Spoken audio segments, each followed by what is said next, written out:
ألا إني داع فأمنوا. تذكرت سوريا، دمشق، يا كنز أحلامي ومروحتي، أشكو العروبة أم أشكو لك العرب، أدمت سياط حزيران ظهورهم، والبغي قد جرب الطغيان واحترب. يا ابن الوليد ألا سيف تؤجره، فإن أسيافنا قد أصبحت خشبا.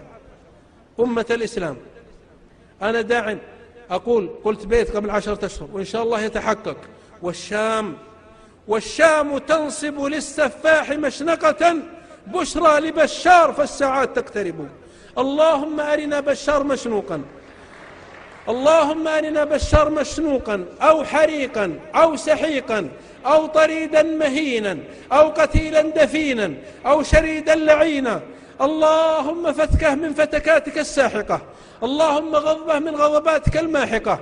اللهم يا من كسر بالفناء ظهور الأكاسرة، اللهم يا من قصر بعظمته آمال القياصرة، اللهم يا من هتك بجبروت أستار الجبابرة. اللهم اهتك ستره وهدم قصره واقسم ظهره وشتت أمره يا رب العالمين. اللهم يا كاشف الخوافي ويا مرسل الرياح السوافي، ألحق بشار بالقذافي. اللهم أرناه مسحوبا قريبا، اللهم مكن السيف من رأسه، اللهم اخلع لباسه، حطم أضراسه، اللهم انحره بسلاحه واقتله برماحه واغتاله في وشاحه، إنك القدير يا رب العالمين.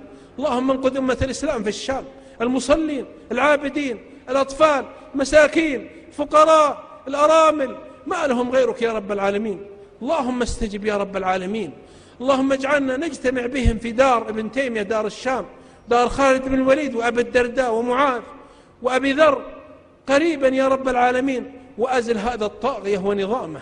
الطاغية هو نظام الزنديق الباطني القرمطي، عدو الإسلام وعدو العرب، عدو الكرامة، عدو الحرية، عدو الرجولة، عدو الأمة.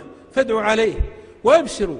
أبشركم اليوم المظاهرة بينها وبين قصر كيلو واحد.